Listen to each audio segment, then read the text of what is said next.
Je suis en déplacement à Bignona dans le cadre de l'accueil du Premier ministre pour la visite économique en Casamance. Donc arrivé sur Bignona, j'ai été mis au courant qu'il y a une situation à Kafountine. La route qui sépare le village de Kafountine et la bande de terre qui va jusque dans les îles Caron a été agressée par les vagues, donc causant la coupure de la voie de communication qui existait entre le village et cette bande de terre. Cette bande de terre a ceci de particulier qu'elle accueille des hôtels, des auberges, des résidences, donc carrément dans le tourisme.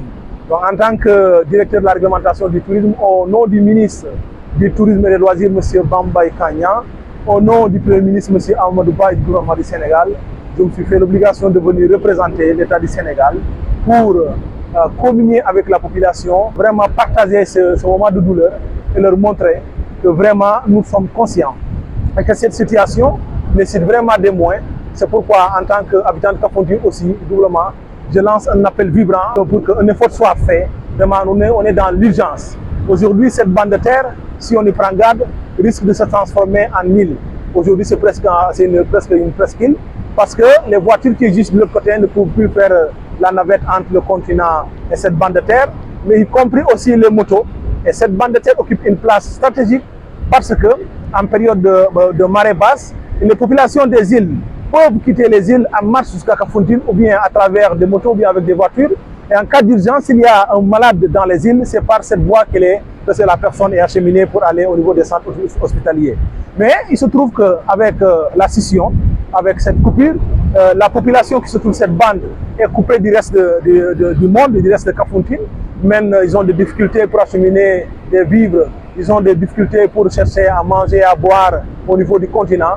Donc, il y a toute une activité économique qui se déploie au niveau de la plage de Kafountine.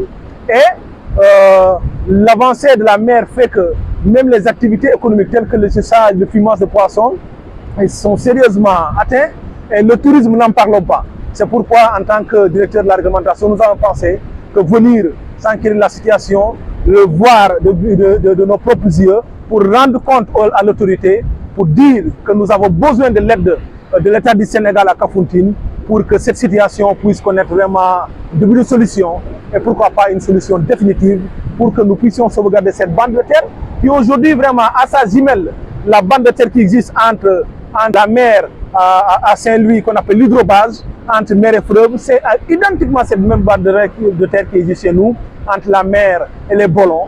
Donc cette bande de terre est très propice au développement du tourisme. Il y a déjà des établissements qui sont installés.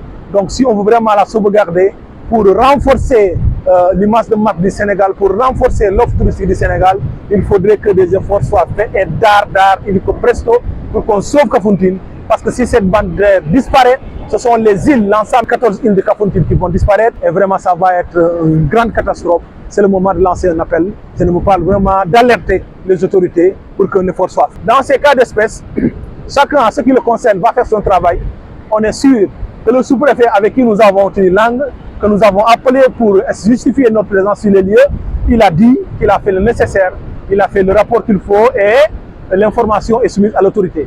Et certainement la mairie aussi a fait son rôle, mais nous en tant qu'acteurs politiques, leaders politiques dans la zone, aujourd'hui aussi responsables de l'administration sénégalaise, habitant la zone, il était de notre devoir de faire le terrain pour ne pas se limiter aux conférences de presse ou bien aux articles de presse, mais donner notre version des faits, communier avec la population, discuter avec eux, discuter avec les propriétaires d'auberges de campement, mais discuter avec la population en tant que telle pour leur montrer que l'État du Sénégal se tient à leur côté pour que cette situation puisse connaître une solution définitive.